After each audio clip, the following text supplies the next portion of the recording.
últimos días, algunos candidatos al Congreso han estado en el ojo del huracán por diversos señalamientos, como es el caso de Nestora Salgado. Pero, ¿todo se vale en campaña electoral? ¿Quiénes son los candidatos o los perfiles idóneos para llegar al Congreso de la Unión?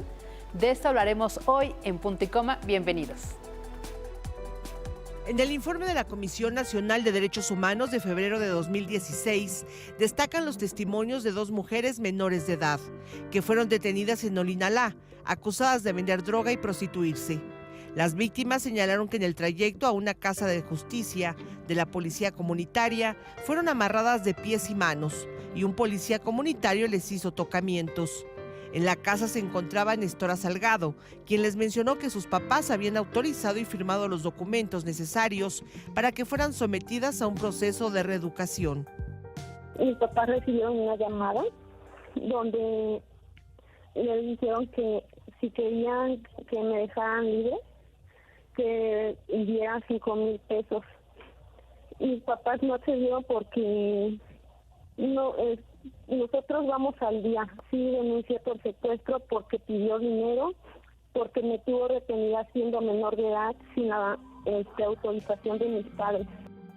Otra de las víctimas, un joven de 20 años de edad, denunció que los detenidos por la policía comunitaria, además de hacer trabajos para el pueblo, eran rentados a otras personas para realizar trabajos de albañilería. El trabajo lo realizaban bajo vigilancia y amenaza de los comunitarios, quienes los golpeaban con las armas que portaban.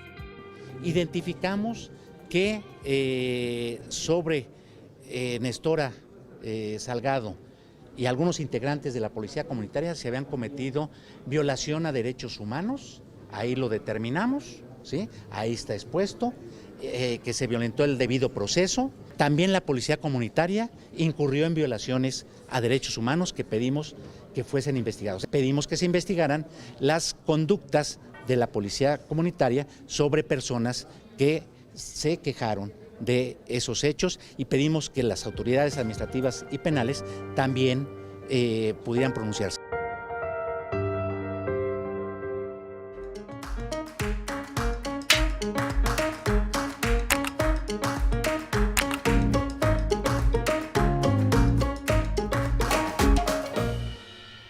Bienvenidos a Punto y Coma, yo soy Fabiola Guarneros y me da muchísimo gusto que nos acompañe hoy en Punto y Coma porque además iniciamos semana y nos encanta que prenda la televisión, sintonice Punto y Coma a la 1 de la tarde, porque además tenemos temas de coyuntura y polémica. Y voy a presentar a mi queridísima Yasmín Jalil. ¿Cómo estás? Amiga linda, muy contenta. Hoy tenemos invitado de lujo. Vamos a hablar justamente de eso, de todos los candidatos para conocerlos mejor, que es bien importante, ¿no? Exacto. Y de cuáles son los perfiles idóneos para el Congreso de la Unión y qué se requiere en estos momentos de cambio político. Entonces, pues vamos a hablar y para eso nos acompaña de verdad invitado de lujo Martí Batres. ¿Cómo estás, Martí? Fabiola, Yasmín, ¿cómo están? Muchas gracias a ustedes. No, Bienvenido. gracias por tu tiempo. Gracias. Porque aparte de estar ahí al frente de Morena, pues también estás haciendo campaña al Senado de la República. Ya solo me dedico a la campaña al Senado de la República. Ya la responsabilidad que teníamos al frente de Morena en la Ciudad de México, ya ahora la ha tomado en sus manos el Comité Ejecutivo Nacional y yo estoy plenamente en la campaña rumbo al Senado de la República por la Ciudad de México. No soy candidato plurinominal, sino soy candidato uninominal, es decir, por la ciudad. Por mayoría. Voy a ganar por la ciudad. Vas por mayoría, por ¿no? mayoría relativa. así Es decir, eso para quienes nos están viendo significa que Martí va a buscar el voto. O sea, él está saliendo a las calles y dando la propuesta porque busca el voto el día de la elección. Los senadores o diputados plurinominales son aquellos que entra por una representación proporcional, es decir, de acuerdo al número de votos que gane el partido o la coalición, se van sumando. Pero, pues, ¿cuáles son tus propuestas, Martí? Vamos a empezar. Yo creo que hay 4 grandes problemas en el país que son los que tenemos que atender desde distintos frentes, en este caso el frente legislativo. 1, el problema de la falta de crecimiento económico. La economía lleva 35 años estancada. 2, la desigualdad social, es decir, somos un país que tiene extremos, extrema riqueza, extrema pobreza. 3, la violencia. Se ha fracturado el tejido social, el tejido productivo. Estamos llegando a niveles de violencia muy alarmantes. Sin tener una guerra civil parece que tenemos bajas como en una guerra civil. O sea, son 100,000 ejecutados cada sexenio, ya llevamos más de 200,000 ejecutados. Tenemos más de 300,000 desplazados, tenemos más de 36,000 desaparecidos. Y en cuarto lugar, el problema de la corrupción. Llegamos a los índices más altos de corrupción de la historia. Nada más de acuerdo a cifras oficiales que siempre están maquilladas, se calcula que 10 gobernadores del PRI y uno del PAN desviaron 258,000 millones de pesos. Eso por mencionar un solo dato, pero aparte está la estafa maestra, que son 7,500 millones de pesos. El problema que se dio en Zagarpa, que son 3,500 millones de pesos, por no mencionar muchos otros temas. Oye, Martí, ahorita vamos a entrar a detalle, porque ahora sí tenemos tiempito para ir desmenuzando todas estas propuestas de las que hablas y que además, desde luego, son de interés de la sociedad. Pero yo he tenido oportunidad de coincidir contigo en muchos eventos en donde pues estamos quienes tenemos una causa de igualdad, ¿no? Ya sea matrimonios igualitarios, también cosas altruistas, y me parece importante que hables también de cuál va a ser tu postura, cuál es tu propuesta como senador para estos temas que son tan importantes también. Ahí yo ubico 3 grandes temas, me voy a ubicar en 3 grandes apartados. Uno es todo el tema de austeridad y honestidad. Un segundo gran apartado legislativo es el de derechos sociales. Y un tercer gran apartado es el de los nuevos derechos, que tienen que ver con temas de equidad de géneros, diversidad sexual, medio ambiente, derechos humanos, agenda de derechos de la infancia, entre otros temas. Soy partidario de las libertades.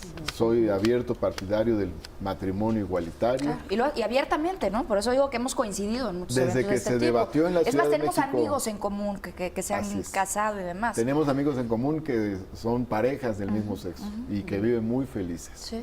Que de eso se trata finalmente. 2 personas se unen para ayudarse mutuamente, para darse amor. Entonces, lo que tiene que hacer el matrimonio es consolidar esa unión. La unión debe ser para el amor. Y puede haber amor entre personas de distinto sexo y puede haber amor entre personas del mismo sexo. Yo soy de esa idea, lo he escrito desde hace años. Escribí un artículo sobre esto en la revista MX hace como unos 8 años más o menos, sobre el matrimonio igualitario, algo así se llamaba, El matrimonio es para el amor. Soy partidario también de la igualdad entre hombres y mujeres. Tenemos un trecho muy largo, una brecha muy amplia que nos separa todavía de la plena igualdad. Hablamos todavía de igualdad jurídica, de igualdad política, cuando debemos encaminarnos hacia la igualdad sustantiva, la igualdad en todos los terrenos entre mujeres y hombres, y nos falta mucho. Soy partidario también de avanzar hacia el pleno respeto de los derechos humanos. Por ejemplo, nosotros como país firmamos convenciones internacionales o tratados internacionales, y esto tiene que ver mucho con el Senado, sobre temas de tortura, desaparición forzada, desplazados, pero el gobierno mexicano le ha puesto una reserva a esos tratados para que las comisiones de Naciones Unidas no puedan realizar inspecciones en el país sobre dichos temas. Entonces, queremos que esas reservas se quiten para que incluso organismos como Naciones Unidas puedan inspeccionar si realmente se están cumpliendo los derechos humanos en nuestro país. Esto, por lo demás, es muy importante en materia de política exterior, porque ¿cómo vamos a hablar de derechos humanos en el mundo si aquí no se respeta? Entonces es fundamental avanzar en la agenda completa de derechos humanos. Fíjate que para seguir con este tema que toca Jazz, es bien interesante que tú nos des tu punto de vista. El avance de, evidentemente en la Ciudad de México, PRD y Morena han tenido pues un crecimiento muy importante en materia política. Sin embargo, Miquel Arreola, el candidato del PRI, despuntó, ¿no? Sorpresivamente, porque la verdad ni él, yo creo, esperaba que tuviera va en un tercer lugar, pero el PRI antes no existía, hay que ser claros y directos, decir que no existía en la Ciudad de México. Y él lo que está capitalizando es este voto muy tradicional, este voto muy pues muy Conservador, muy ¿no? conservador, porque está retomando el de no adopción para personas del mismo sexo, también cuestiona los matrimonios igualitarios, es decir, el avance que se ha dado en esta ciudad, que ha sido ejemplo de vanguardia en derechos humanos, él de repente descubrió que había un sector de la población en la Ciudad de México demasiado conservadora. ¿Cuál es tu opinión al respecto? Bueno, mira, varias cosas. Primero, el crecimiento en la Ciudad de México en realidad es de Morena, Ajá. que Morena es una fuerza nueva. Su primera participación electoral es en el 2015. Sí, sí, sí. Y ganamos desde la primera vez la ciudad. Luego en el 2016, para la elección de la Asamblea Constituyente, Morena volvió a ganar. El PRD viene en caída, viene en franco declive de ser la fuerza gobernante.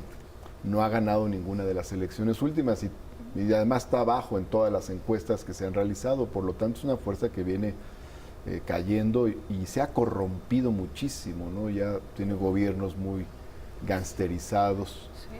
Ahora bien, en el caso del PRI, no es que Miquel suba, sino que el PRD se está cayendo de tal manera que se van acercando. O sea, no es que Miquel esté alcanzando al segundo lugar, sino que el segundo lugar está alcanzando al tercer lugar, por decirlo así, ¿no? Sí, es la sí. caída del PRD lo que hace que se acerque en el segundo y tercer lugar. Pero el PRI está en lo mismo de hace muchos años. Ellos rondan más o menos entre el 15 y el 20%.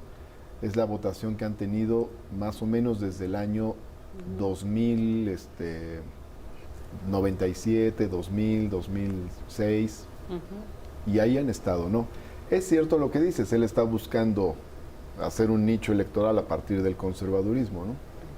Lo cual quiere decir que en efecto los que representan lo viejo, pues son ellos, ¿no? Luego critican a Andrés Manuel y dicen, no, es que es anticuado. Pues ellos son los que representan realmente lo anticuado, ¿no? Son los que representan visiones políticas, ideológicas, pues muy antiguas. El PRI en todo, ¿no? En lo personal, pero también en lo social, también en lo político, también en lo económico.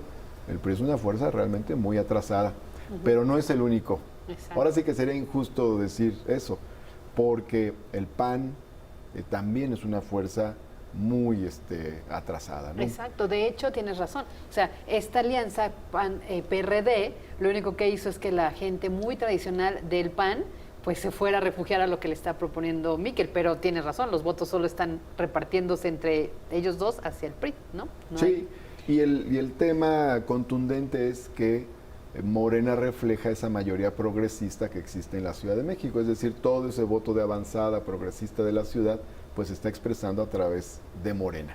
Eso va a ser, digamos, el resultado de esta campaña electoral. Martí, vamos a hacer una pausa. Amigos, los invitamos a hacer una pausa. No se les olvide mandarnos sus comentarios y participar en nuestra cuenta de Twitter, @puntoycoma_tv. Los candidatos polémicos al Congreso, ¿qué pasa con ellos? ¿Nos ayudan a obtener votos? ¿Denigran la política? ¿Tienen credibilidad o no? ¿O todas las anteriores? Participa con nosotros.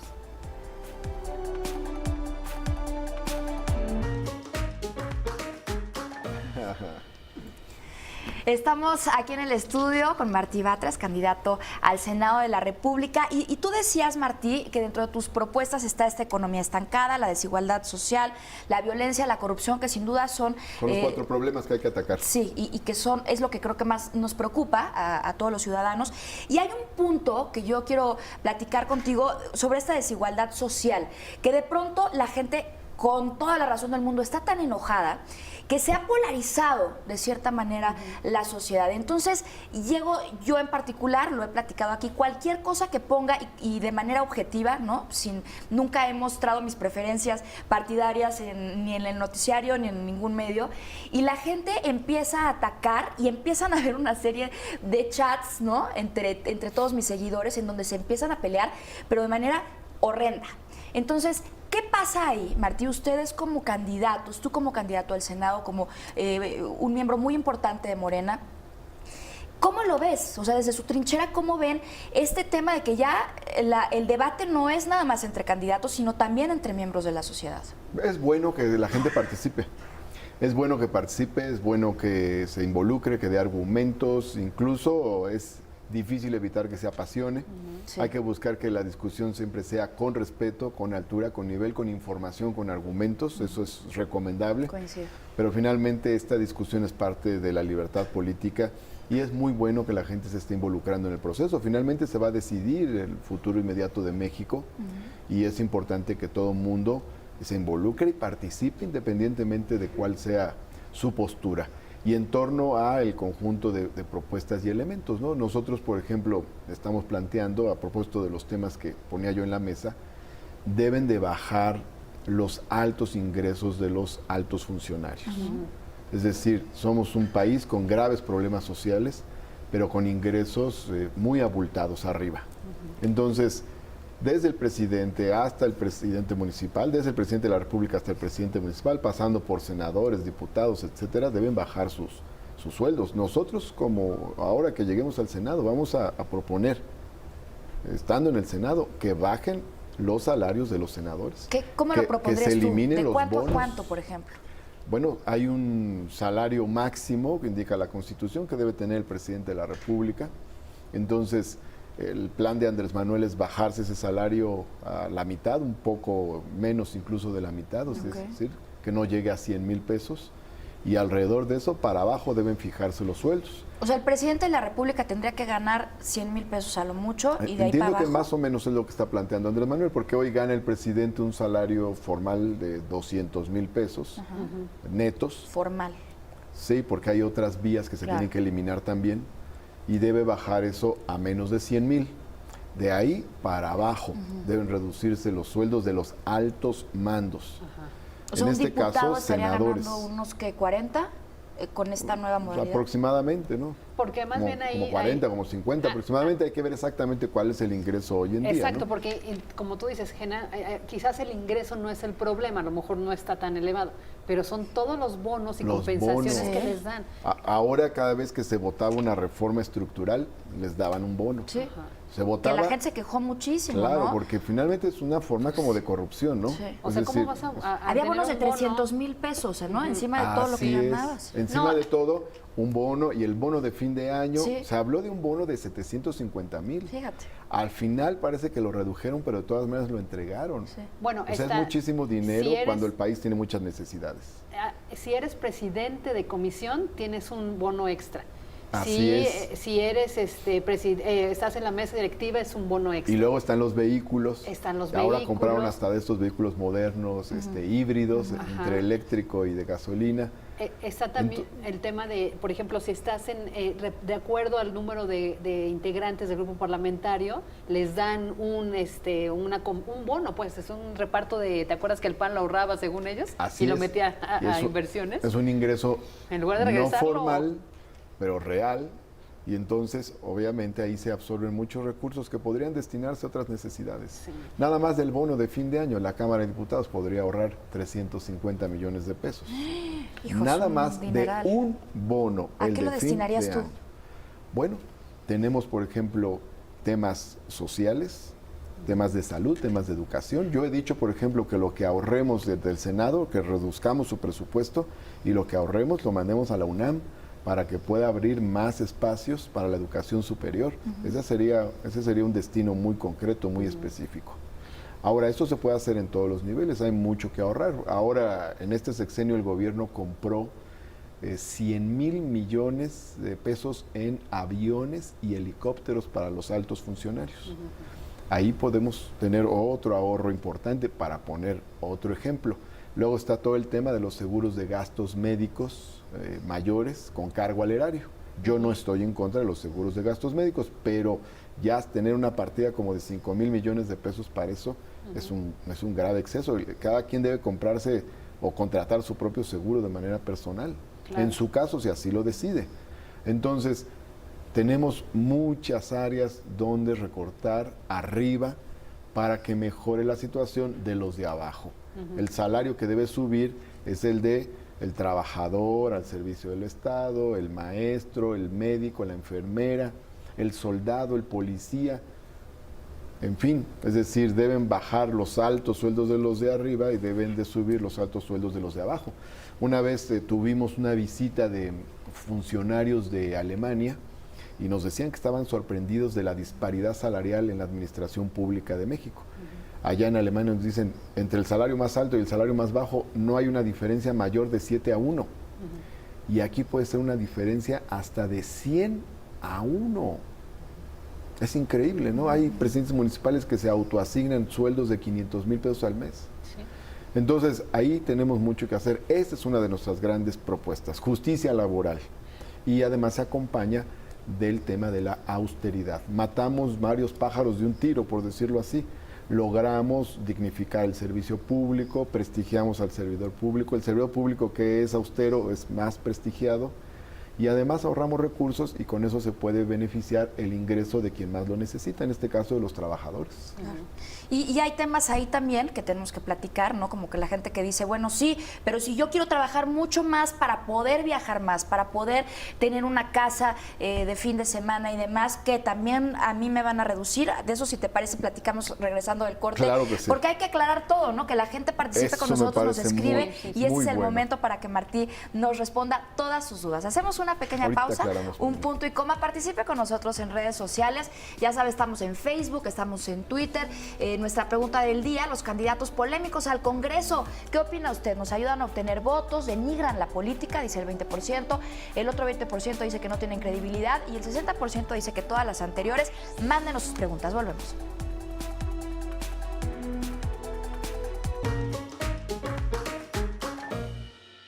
Sigue con nosotros aquí en Punto y Coma, porque estoy leyendo sus twitters y nos están felicitando, Jazz, Martí, porque te estamos dejando hablar para dar a conocer las propuestas. Dicen algunos usuarios de redes, que luego leeremos, que también ya están cansados de mucha descalificación, acusaciones, y que es bueno escuchar las propuestas, que justamente es parte de lo que también quiere Punto y Coma. ¿Se acuerdan que les prometimos que ya en el postdebate que hicimos, que vamos a ir presentando a los candidatos con sus propuestas? Y nada más déjame meterme un punto polémico que nos dicen, para que nos aclares, porque tú estás aquí, claro que sí, y son van a ser tus compañeros, dependiendo el resultado del 1 de julio, pero finalmente los verás ya sea en un escaño ahí en el Senado, o cuando haya las reuniones parlamentarias en una curula allá en diputados. ¿Qué pasa con los candidatos polémicos, mi querido Martí? De repente la gente se queja de Nestora Salgado, y de repente otro candidato, José Antonio Meade, lo toma ya como tema de campaña. De hecho, tuvo que utilizarlo como tema de campaña. ¿Qué pasa con Napoleón? ¿Qué pasa con Noroña, que a mucha gente no le gusta su estilo de hacer política? ¿Qué hay con ellos? Bueno, ahorita comento sobre eso. Me voy sobre la pregunta que hizo Yasmín antes de ir al corte. Sí, claro. Quiero hacer una diferenciación entre quien construye un patrimonio sobre la base de la corrupción y quien construye un patrimonio sobre la base de su trabajo en la libre empresa. De tal forma que lo que nosotros condenamos es quien amasa una fortuna al amparo del poder, o sea, que saquea el erario público o utiliza contratos preferenciales o se queda con bienes patrimoniales que eran de uso común. Eso es lo que no puede suceder. Pero no estamos en contra de quien construye un patrimonio con su esfuerzo individual, que es una empresa que luchó por salir adelante, que logró posicionar una idea, una marca, un producto. No, bueno, él se ganó su espacio en una economía como la nuestra, que es una economía de mercado. Ahí no estamos en contra, es decir, no condenamos a quien ha hecho un patrimonio sobre la base de su esfuerzo. No consideramos que toda la gente que tenga dinero sea corrupta, no, de ninguna manera. Conocemos a mucha gente que ha construido su patrimonio con su esfuerzo, con su trabajo, con su familia, de manera legal, de manera lícita, y además aportando, generando empleos.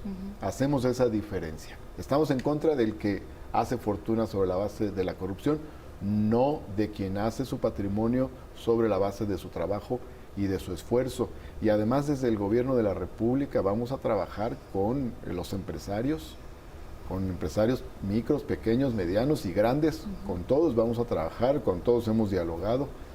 Y estamos en esta idea que planteaba el expresidente de Uruguay, José Mujica.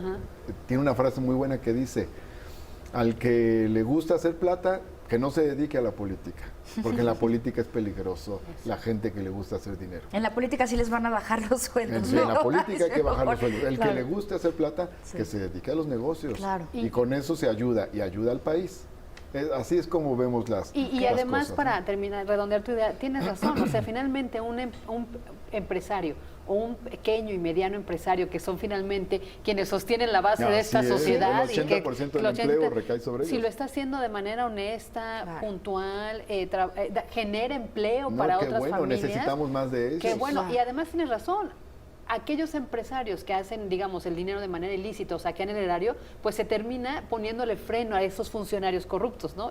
Me hace sentido cuando... Tiene sentido. Cuando dices frenando la corrupción. Pues sí, Tiene ¿no? sentido desde varios puntos de vista, ¿no? Desde varios frentes, porque además es desventajoso que una persona tenga que partirse el lomo abriéndose brecha Claro. con su esfuerzo, y otro, con las ventajas del poder político, construye una fortuna. Evidentemente que eso no es equitativo, ¿no? El verdadero empresario es el que está emprendiendo, es como una aventura económica la que va a realizar. No estamos en contra de él. Y por el contrario, nosotros somos de la idea, por ejemplo, de que todo este sexenio no aumenten los impuestos, ni a los consumidores ni a los empresarios. Porque se daña la economía. Llevamos 4 sexenios donde se han aumentado los impuestos a las empresas. Entonces, ¿qué se ocasiona? Se retrae la economía. Viene una contracción, se produce recesión. Y necesitamos que la economía crezca. Y va a crecer fundamentalmente sobre la base del esfuerzo que emprendan las empresas privadas, fundamentalmente. Así de que aclaro ese punto. Buena Tampoco somos de la aclaración, sí. idea de que hay que quitarle al rico, quitarle su fortuna y repartirla a los demás. No, no estamos en esa idea. Estamos en la idea de que todas las clases sociales prosperen. O sea, queremos que sigan prosperando los empresarios, pero también queremos que prosperen las clases medias y también queremos que prosperen las clases trabajadoras, que son las más olvidadas. Claro, generar oportunidades, ¿no? Hay tanta gente que no Oportunidades tiene cómo. y resultados. Y resultados, sí. Porque si no, o sea, el salario está golpeadísimo. Llevamos ya un 80% de pérdida del poder adquisitivo del salario.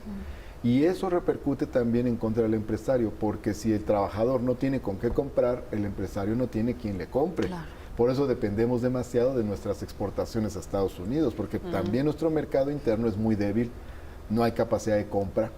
Entonces necesitamos fortalecer nuestra capacidad de compra interna y eso nos va a ayudar a resolver muchos problemas. Más mercado interno es más justicia social, más mercado interno es menos dependencia con Estados Unidos. Más mercado interno es más crecimiento económico. Entonces, esta es una de nuestras grandes apuestas. Ya con esto toqué 3 grandes temas de nuestra agenda. Sí. Ya toqué el tema de derechos humanos, el tema de austeridad republicana, el tema de la economía. Ahora, sobre el tema de los candidatos, a veces hay graves injusticias. Yo considero que lo que dijo Meade en contra de Néstor Salgado es una grave injusticia. Hay una historia contada sobre Néstora, personalidades muy importantes como Marta Lamas, que es una de las feministas más reconocidas, comentaba cuál es la historia de Néstora, una gente muy humilde, se va a Estados Unidos por la falta de oportunidades en México, desde allá ayudaba con las remesas al pueblo de Olinalá. Cuando viene a una visita a Olinalá, la gente la elige comandante de la policía comunitaria. La policía comunitaria no es una invención de alguien, sino que está en la ley. Sí, Hay una ley local en Guerrero que, en la que se encuentra esta instancia que pertenece a un 4º nivel de gobierno y estas policías comunitarias están legitimadas legalmente, jurídicamente.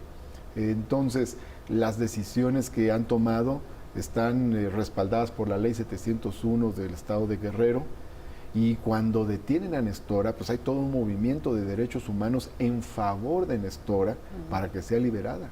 Los jueces nunca pudieron comprobar, o más bien 3 jueces demostraron que nunca se pudieron comprobar las acusaciones en contra de Néstora, e incluso intervino Naciones Unidas para presionar a que fuera liberada porque no había ningún elemento en su contra. Ahora se me hace muy injusto esto, es de carácter pues electoral, es un discurso electoral frente a las dificultades que está teniendo Meade en su campaña, pero no se vale hacer esto. Néstor es una gente buena, es una gente que ha ayudado a su pueblo. Cuando estuvo al frente de la policía comunitaria, bajaron los delitos en un 90% en la región que le tocó comandar como policía comunitaria. Y ella enfrentó a los asaltantes de ganado, enfrentó a las redes de pornografía infantil, es decir, se portó de una manera muy valiente. Y esto sucedió, ¿por qué se fortalecieron las policías comunitarias? Porque las policías de los estados se fueron corrompiendo. Entonces, creo que se comete una grave injusticia en el caso de Néstora Salgado, y lo comento a propósito de una pregunta expresa, ¿no? Yo creo que es una gente muy comprometida con su pueblo, con las mujeres, con los derechos humanos, y que además ayudó a su pueblo de muchas maneras, y una de ellas fue dándole seguridad pública, la seguridad pública que el Estado no le dio al pueblo de Olinalá. Martí, vamos a hacer una pausa, amigos, que nos vemos, vamos a hacer una pausa. Regresamos con más aquí en Punto y Coma, pero te vamos a dejar planteada una pregunta para que la retomes. Andrés Manuel López Obrador o Morena dan borrón y cuenta nueva a procesos, a errores, en el caso de Napoleón, ¿no? ¿Es cierto o no es cierto? ¿La amnistía es para este tipo de políticos o no? Entonces, regresamos y participe con nosotros en Punto y Coma _TV. Ahorita comentamos. Sí. Regresamos.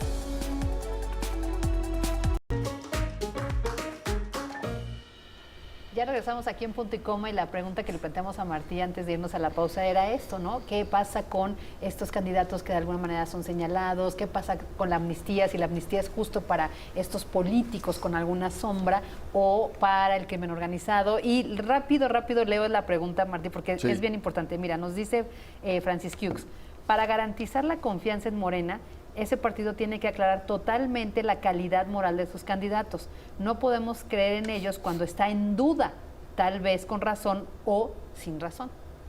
Ahí está la pregunta. Bueno, primero aclaro, la amnistía es una propuesta que forma parte de un plan integral. No se está proponiendo amnistía para criminales, ni para capos, ni narcotraficantes. Se está planteando la amnistía sobre todo para los campesinos. Campesinos que por la miseria o por la fuerza, por la necesidad o por la fuerza, comenzaron a sembrar amapola o marihuana en lugar de sembrar maíz o frijol o alimentos. Entonces hay muchos campesinos que están en las cárceles por esta situación, especialmente para ellos es esta propuesta. No es el único caso, hay otros casos, ¿no? Hay gente muy joven que ha poblado las cárceles porque están en las redes de narcomenudeos, y tenemos que darle oportunidad a los jóvenes. Los jóvenes no deben de estar en las cárceles, deben estar en las escuelas, en las universidades. Hay mujeres que por meter droga a un penal para su marido que está preso en el penal, terminan también presas. En algún momento me tocó ver una estadística de que la mitad de las mujeres que estaban presas en la Ciudad de México era por ese motivo. Entonces, para casos de víctimas o grupos vulnerables es el tema de la amnistía. No es para capos, no es... ¿Para políticos corruptos? Tampoco es para políticos corruptos, ¿no? Somos de la idea de que los juicios que haya deben de seguir el curso que tienen. No somos de la idea de utilizar el recurso de la amenaza electoral. Es decir, porque eso tiene un gran componente de ficción. De vamos a meter a la cárcel a todo el político que esté ahorita. Se usa mucho, ¿no? O sea, por ejemplo, Vicente Fox, que era supuestamente el que iba a realizar el cambio en el país y no lo hizo, en la campaña dijo, voy a meter a Carlos Salinas a la cárcel. No solo no lo metió a la cárcel, sino que él lo trajo de Dublín a México y además terminó llamando a votar por el PRI. Entonces, en ese tipo de balandronadas hay mucha ficción. No, tiene que seguirse los juicios conforme a derechos. Si alguien cometió un delito, pues debe responder por ello. Pero no utilizarse los aparatos del Estado para la persecución política y no utilizarse demagógicamente el discurso electoral, ¿no? Y tampoco utilizar que se mete a un político corrupto a la cárcel y de todas maneras siguió la corrupción. Hay muchos casos de presidentes que llegan y para tener autoridad, para agarrar fuerza o popularidad, meten a un político corrupto a la cárcel, pero su sexenio sigue siendo de corrupción. En realidad el tema es que haya justicia verdadera y que se combata la corrupción en todos los niveles. Ese es Ese, digamos, para aclarar el tema. Sí, sí. No Es decir, y fuero no hay... hay fuero que no quitar se- el fuero empezando por el presidente. O sea, nosotros planteamos quitarle el fuero al presidente y la inmunidad que tiene aún después de haber dejado el cargo. Hoy en día el presidente solo puede ser juzgado por traición a la patria y nosotros estamos planteando que pueda ser juzgado como cualquier ciudadano por los delitos que cometa.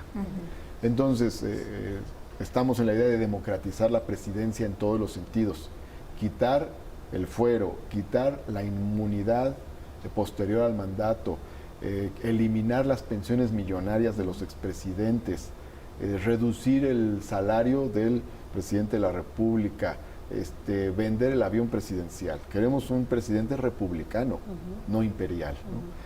Decía Daniel Cosío Villegas, gran politólogo, que nuestra república era como una monarquía sexenal, ¿no? Teníamos un monarca que duraba 6 años. Queremos un presidente de la república, que sea un presidente republicano. Ahora, en cuanto al tema de seguridad pública, que tiene que ver con estos temas, nosotros consideramos que debe haber una combinación entre la disciplina de los cuerpos policíacos. El planteamiento es que el presidente tenga en sus manos las riendas de la seguridad pública del país, que no lo delegue al secretario de Gobernación, y por otro lado combinarlo con medidas sociales, apoyar al campo. El campo está abandonado, ni el 1% del presupuesto se dedica al campo, apoyar a los jóvenes para que entren a las universidades y tengan trabajo, y por otro lado también fomentar una cultura de paz, no violencia, paz. Claro, hay mucho Amor que, y paz. hay amor y paz. Hay mucho todavía que hablar de ese tema en particular, que creo que es uno de los que más nos preocupan. ¿Cómo se va a llevar a cabo? ¿Qué van a hacer con la policía? ¿Cómo eliminarlo? Porque de pronto, bueno, pues sí, todos queremos que se elimine y vamos a votar por quien lo prometa, pero ¿cómo le van a hacer? Si te parece, regresando de una pausa, Claro que sí. nos adentramos más en ese tema. Participe con nosotros en redes sociales. A ver cómo va nuestra pregunta del día. Los candidatos polémicos al Congreso ayudan a obtener votos, denigran la política, no tienen credibilidad, o todas las anteriores. Participe con nosotros, volvemos.